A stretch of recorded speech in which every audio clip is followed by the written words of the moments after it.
Dear friends, welcome to the Mindful Maya podcast. This is a podcast dedicated to understanding the phenomenon of the mind and be free from its conditions. The series features various talk shows given by the mystic Maya around the world in what he calls the conversation from the silence to the silence.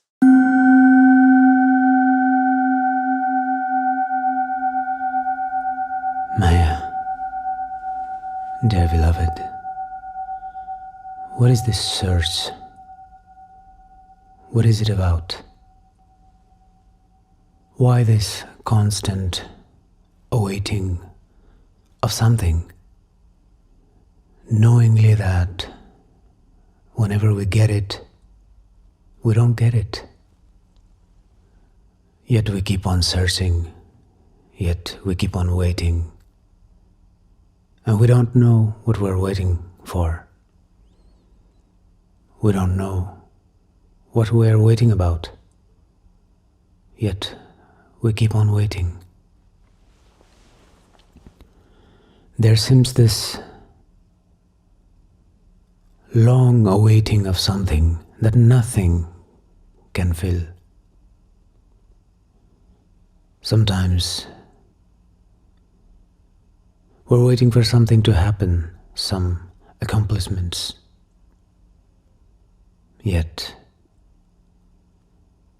if we get what we're waiting for, there is a certain moment of rest that we find. But then it does not satisfy us.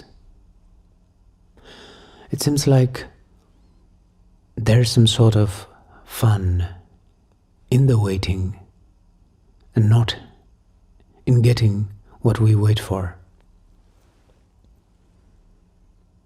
And when we finally get that, what we have been waiting for, it just becomes a sense of achievement for a very little time, even though it may be a month of satisfaction or even 2 months or 3 months. It's still short. And then soon we find ourselves waiting for something. The object of waiting changes. The object of what we are waiting changes.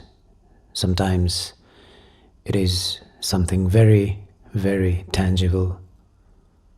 Maybe a car, a mobile phone, new shoes, new jacket, new apartment.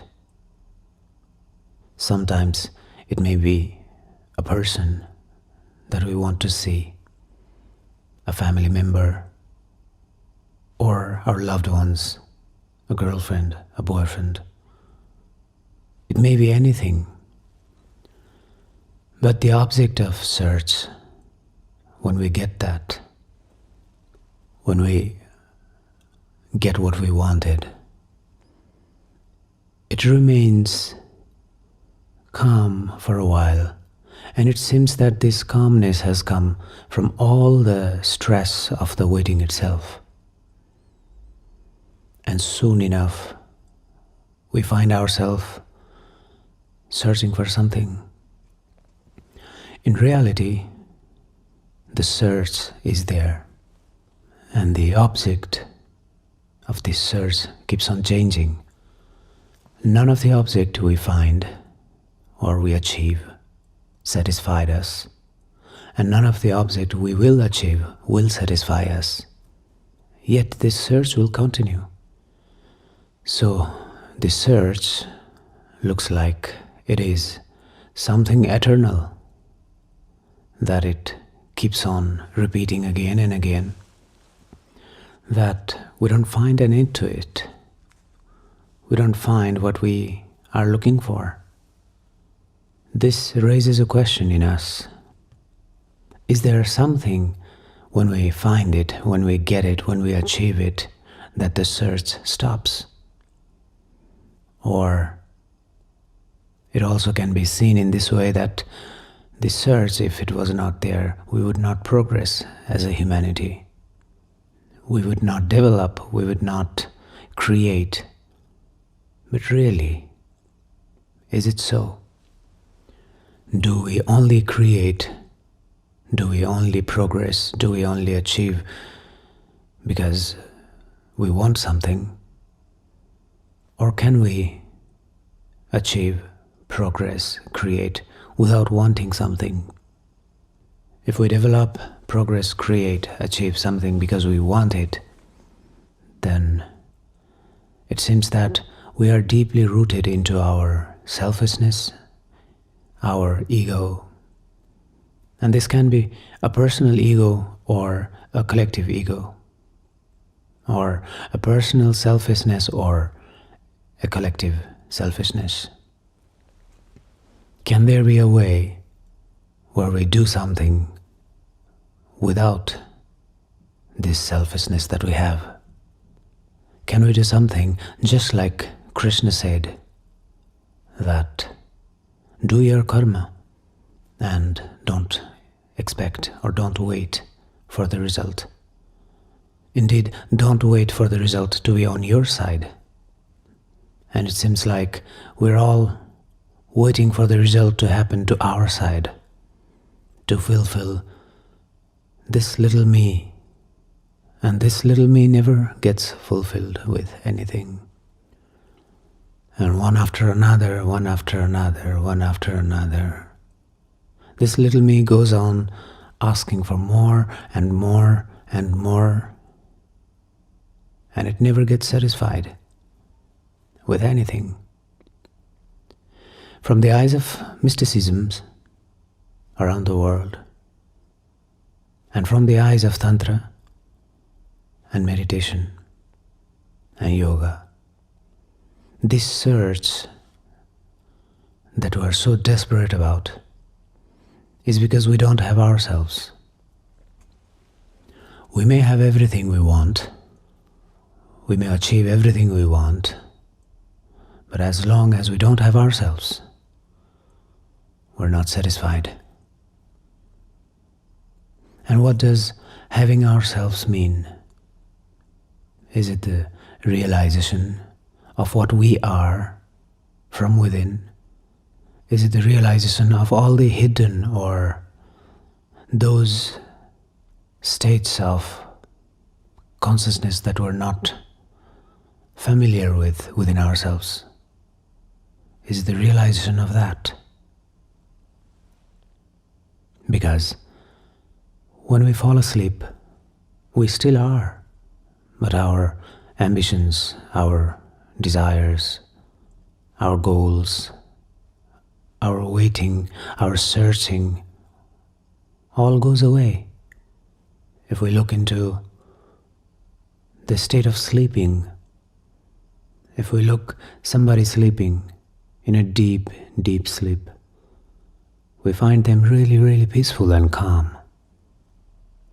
What is happening inside when we're asleep? The body is still there. The mind goes into the deeper layers of its different conscious and subconscious states. The existence keeps us alive.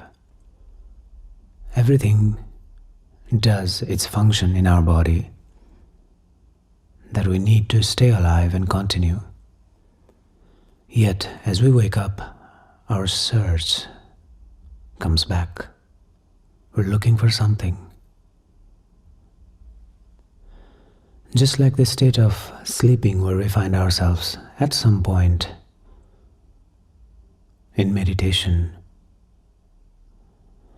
that the desires have gone. And we still know and we still find ourselves that we are. The search has gone, and we still know, we still find ourselves that we are.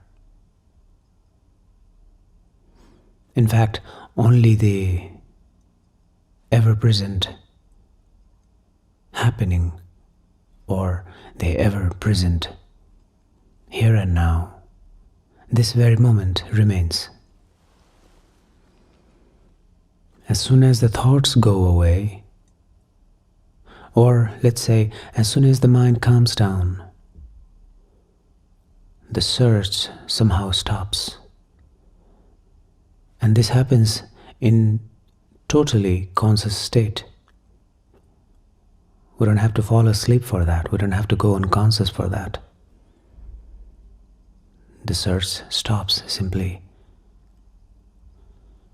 And this is how we can put our mind to rest, just like we put our body to rest during the night. But is that the state where the search, the existence, the achievement, the understanding, everything that we do is pointing towards? And is that the state that we all want to be in? Do we even want to be in that state? If we all wanted to be in that state, we wouldn't be talking about it. We'd all be meditating. But of course, we don't all meditate. Some of us do. Some don't. Some of us find the relaxation in that. And for some of us, it's just too boring to do nothing, to be there with our eyes closed. It just seems absurd. And yet, if our eyes are closed and the mind is running away into different things and different thoughts, and again into this search and into this waiting, then does it make sense? What does the sense makes itself into?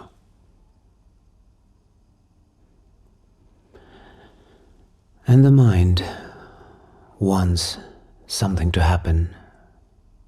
The mind awaits for something to happen. The mind awaits to meet somebody, to see somebody.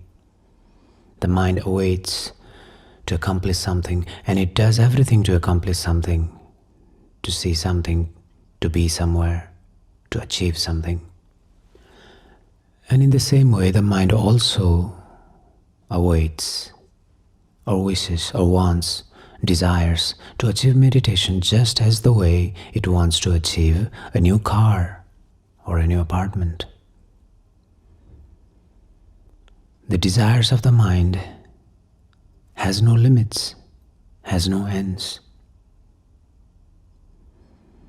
And the mind is constantly searching for something, and the only moment where it becomes silent is when it is not. Or, let's say, when it is not present at all, we find ourselves in this silence. So when we are meditating, what is it that happens? That we find the silence and the mind is gone, or the mind is silent. Because obviously, if we force our mind to be silent, it won't be silent at all. The very act of forcing the mind to be silent is creating more and more thoughts, creating more and more turbulence. We simply cannot silence or quiet our mind by our will, and our will is the will of the mind itself, so it cannot silence itself by thinking about being silent. This is a paradox. The mind cannot know itself, and therefore it cannot find the thing that it is searching for, where it is the silence of itself that it is looking for.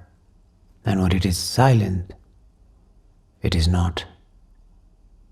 But we are. And that's why whenever we sit, just sit and watch for something to happen without expectation of something that we know to happen to us, but merely when we just sit in silence, then we immediately find that the thoughts, the flow of thoughts are there. And the pattern is that it goes somewhere, or the mind takes us somewhere, or shows us something within the thoughts, with the visions, with the images. It shows us something somewhere else, brings in the thoughts. But then we come back again to this moment, to wherever we are, sitting with our eyes closed. Then again we go somewhere, or it takes us somewhere. And we go and we come back, and we go and we come back. The more we find ourselves that we're gone and we came back, the more it emphasizes the coming back. Just as the more we find the noise around when we're meditating, and when the noise is gone, the silence is more pronounced. Or let's say the noise emphasizes the silence. And if it's a shorter noise, we find ourselves in silence, in calmness. And when it's a longer noise, maybe an airplane flying away, maybe somebody's talking and talking and talking and won't be quiet, and we just have to listen. And finally, when the person becomes quiet, then there is even more pronounced silence. And it is same with the mind. It will talk and talk and talk, and eventually it will be silent. And when it becomes silent, we find ourselves in between the dreams and this reality of wherever we are. Because dreams are also a collection of thoughts. And the reality is a collection of the energies which manifested themselves as the physical reality, and which are the thoughts of the Brahman, or the thoughts of the Creator, or the thoughts of this creation. A very dense form of thoughts, yet thoughts. The Tantra says, and the mysticism says, that whenever we think of something in a way that it becomes our mantra, it becomes our reality. The reality is there because we create in such a way that it becomes manifested to us.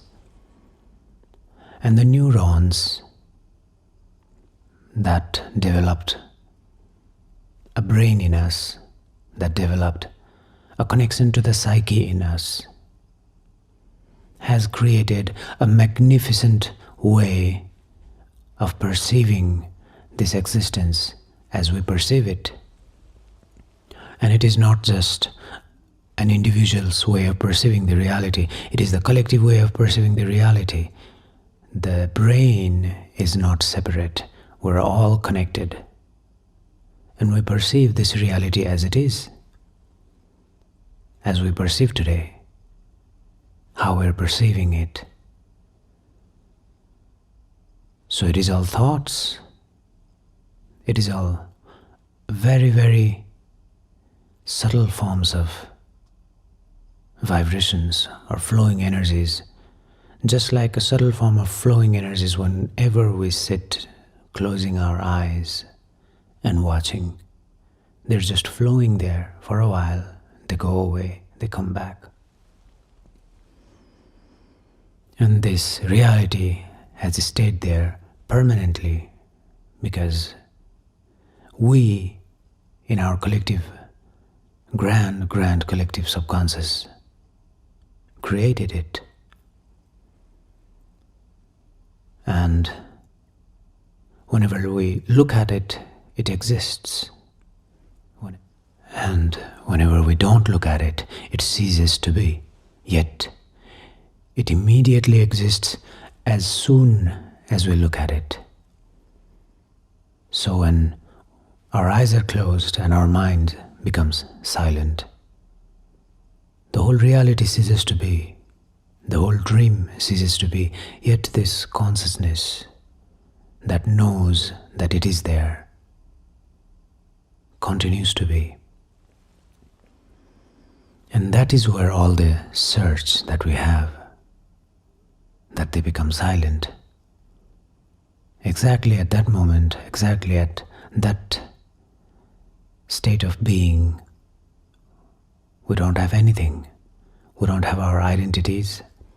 We don't have our dreams, desire, ambitions, search, goals, waiting. We don't have anything. We just are. And only in that moment we find eternal, beautiful, calm state of being. In that state we find what we are looking for, and that is ourselves. The pure state of consciousness, undivided, not mixed with anything, an eternal state of being. We find our bliss in that state. We find we are complete in that state. When the doer is not, when the one who is looking for something is not, is when we realize ourselves. And this is what we're looking for. And unless we get into that state, unless we realize that state, we always look for something. There's a very beautiful story in the mystic world that says a poet. He went on looking for God, asked everyone where God was or where he lived, went on searching throughout the world,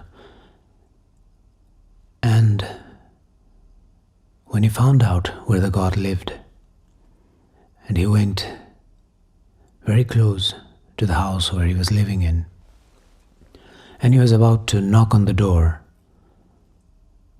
and he realized that what he was looking for was right there next to that door. And if he opened the door and finally met God, then he wouldn't have anything to look for. He wouldn't have anything to run for, to search for. All of his journey would come into an end. And he became afraid of that. He became afraid that his journey would come to an end. He became afraid that all his questions would be answered, and he would have no search left, no questions left. He would have nothing to do. So he became afraid of that and ran away from that door as far as he could and as faster as he could. And since then he's again moving around asking people where God lives. And this is exactly how our search is. Dear friends, we want to publish these life-changing conversations as a book, and for that we need your help. Please leave your thoughts on our Facebook page, Maya Satsang, and also share this podcast with your friends. Every thought is valuable and every share counts.